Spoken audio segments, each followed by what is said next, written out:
What's wrong? Tell him to come in.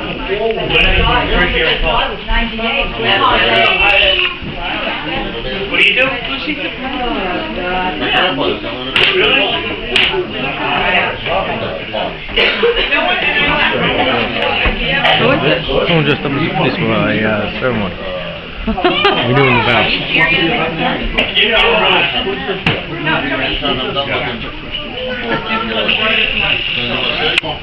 Yes. Excitement is probably too much for you. The excitement is seeing that. Yes. Who do I look like? Me. Oh, the hospital that night? Oh, my God. I'm sorry. Who do I look like? Thank you. Don't drop your book. Don't drop your book. How you folks doing? Good. Father Flynn sent me. Oh, kidding me. No, but he went out eating. Well, yeah, I know, but, That's why he's not here. That's why he's not here. I asked him, I would have loved to see you. I asked Yeah, Father bet you Flynn would. to come, and You know what? he left, so he sent Father Steve. no, wait, let me get this straight. You take your wife to mass and you Yeah, sit in when the the car. weather And was we had bad, a wave I here. see. and he waves to Father Flynn. And we used to talk. And the Father told Without Flynn words. he should come in. Yeah.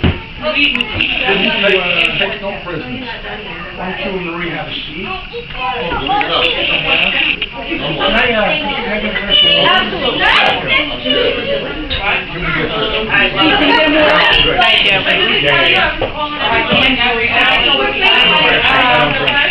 That's right, that's one that. Oh, yeah. Get that out, Michelle? 600 months, 18,000.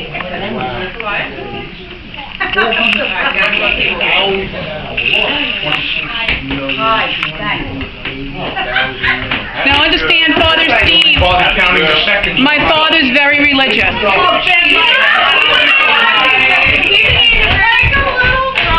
Where's the little broom? What? Here, we'll put a little mirror on you, like it was here a year ago. You want to hang it on there? No.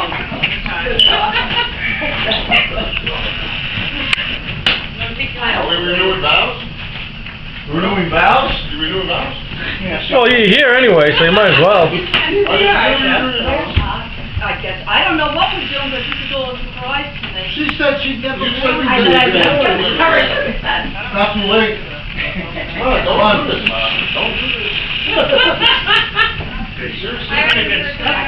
Somebody gets You couldn't disappoint me. I was the all respected father. Yeah, he gave you that. It wasn't my children, my daughter, or him. You know what? My glasses. Okay, that's all right. What's your baby?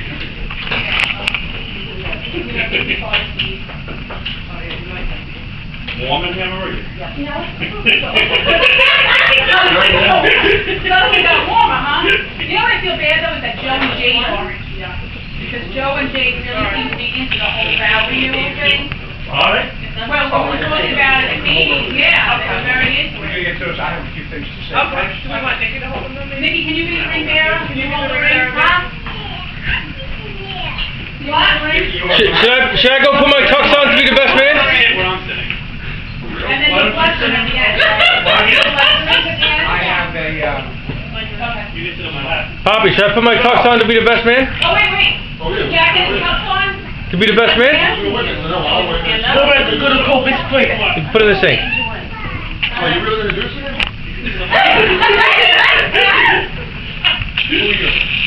That's Jimmy boy. That's Oh, my okay. son. My Got old it. one. I'm not positive. I wasn't that close. well, dear family and friends, we are gathered here today to help celebrate the 50th anniversary of Marie and Jimmy, as they are affectionately known to each other as Ree and Jay. But when they get angry, you can imagine what they call each other. 50 years. You know, you get less time for murder. When they first got married, Jimmy felt he had to let Marie know who was the boss. Immediately after the ceremony, he looked her right in the eye and said, "You're the boss." And we all know Jimmy thinks he's right. Jimmy told Marie that her husband is like a fine wine. He gets better with age. The next day, Marie locked him in the cellar. They still live in the same house in North Passapequa that they built right after they got married. When they moved in, Jimmy put a sign in the kitchen that read, "Bless our happy house." Marie took one look at the sign and says, "It goes on the other wall, dummy." Jimmy used to work for Brooklyn Union Gas, and I hear he uses the same tactics today as he did back then. When anyone from the family would call him there, they would say he was in the field. Now when he doesn't want to talk to anyone, Marie says DBC, in the bathroom, the bedroom, or on the computer. Knowing what a fanatic Jimmy is about cars, I'm wondering how far away he parked so he wouldn't be near other cars today. And we all know he thinks he's always right. I guess it was a short drive from their house to here because Marie would have made other arrangements to get here. She always says she hates the way he drives. Jimmy recently learned to play cards with Michael. He never has to leave the bathroom if he doesn't want to. He can bring in his laptop and settle in.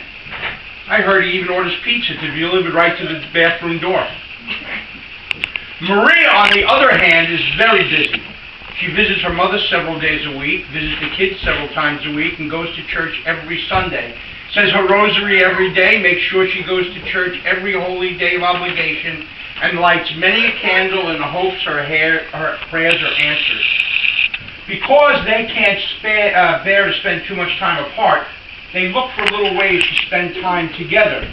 For instance, going out with Judy and Peter for Chinese food, shopping, participating in debates amongst themselves, loading and reloading the dishwasher, and even going to wakes and funeral homes. Marie especially loves it when Jimmy takes her to her car show.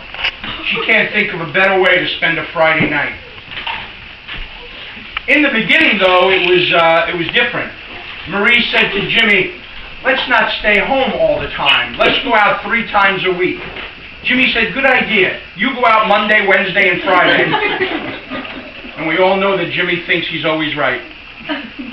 Marie also enjoys spending time in the great outdoors and especially likes long nature walks with Lindsay. That is when she isn't watching Nicky and Jimmy. And we all know that Nicky has her wrapped around his little finger. Even though she's technologically challenged, he can still get her to play video games. Even though Krista is the favorite child, She wrote this. they still enjoy spending time with Jimmy, Mike, Michelle, and Lindsay, Jack, Jimmy, and Nicky, and Michael, and Kim. That is, if no one asks Jimmy to fix anything, and Marie doesn't have to do the laundry or empty the dishwasher. I guess by now you've all heard enough about Jimmy and Marie and a match made in heaven, so I'd like to share a little story with you. One day the Pope came to America. They had a limousine for him at the airport. And he decided, you know what? I gotta drive. I don't get to drive much. I gotta drive. So the Pope gets in the front seat, the limo driver gets in the back, and the Pope starts wheezing through traffic. He's going through red lights. He's passing right through stop signs. All of a sudden, he sees a siren behind him. Hears a siren behind him. He sees flashing red lights. He pulls over. A cop gets out of the car. He comes over to the limo. He sees a guy in the back seat, and he sees the Pope in the front seat. He goes back to his squad car, and he calls his sergeant and says, "Sarge, what do you do when you stop a limousine and there's somebody in the back that's really important?" And the sergeant says, "Important? You mean like the mayor?" He goes, "No, he's bigger than the mayor." "You mean like the governor?" "No, he's bigger than the governor." "You mean like the president?" "No, he's even bigger than the president." So the sergeant said, "Let me get this straight. He's bigger than the mayor, bigger than the governor, bigger than the president. Who is he? He said, I have absolutely no idea, but the Pope is his chauffeur. So, before we get on to the wedding vows, I would just like you guys to know, my name is Steve. I'm not really a priest. You probably figured that out. I just said. I'm actually a rabbi.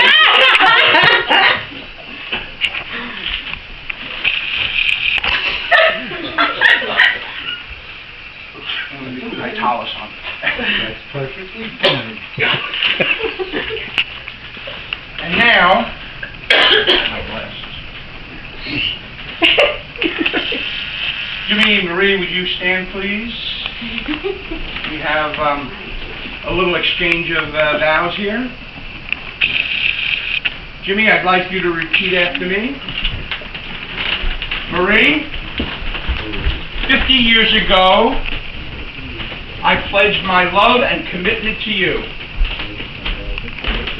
But it seems like only yesterday. I promise to love you, honor you, and keep you. Yeah, okay. And you know I think I am always right. Today, I left out, I think. okay. Today is the beginning of our 51st year as husband and wife. We can't hear you. In the presence of our family and friends. We still can't hear you. I don't want witnesses. I renew my vows to you. Dead life.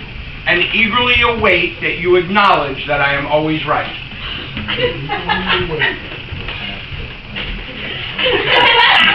Marie. Jimmy. 50 years ago, I pledged my love and commitment to you, but it seems like only yesterday. I promise to love you, honor you, comfort and keep you, even though you think you are always right. Today, at the beginning of our 51st year as husband and wife, in the presence of our family and friends, I renew my vows to you, only because, with all the candles I lit through all the years, in hopes my prayers were answered, they weren't. You're still here. Let's have a nice round of applause for the lovely couple. Crystal is at the rings.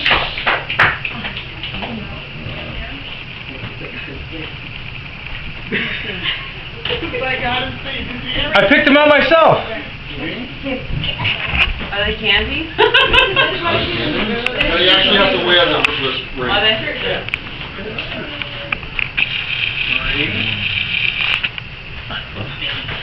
Might not go all the way, don't worry about it. They open. Oh, they open. I see that. Did you remember the ring? Yeah, before we leave, don't.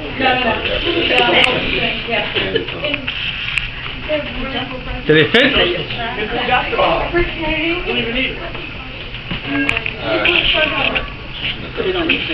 Oh, come on. And then here you go. Here, you know.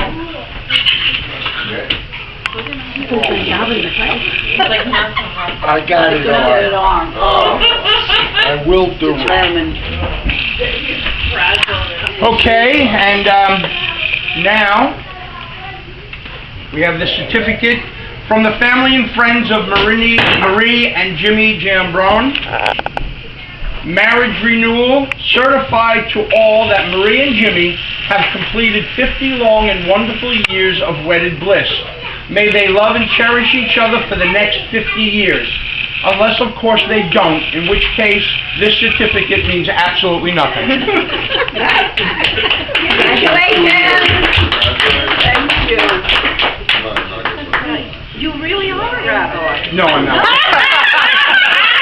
But I signed it that way. I'm actually, You did a good job. You did a Oh, my God. Thank you very much. Thank you so much. Let's give them a nice round of applause, folks. I said she'd never do this. I know. Ma, why did you do this again? Ma, why did you do this again? What is it? Here's my present. Hey, why did you do this again? Oh, you can have these. We have had a rabbi to phone stores too.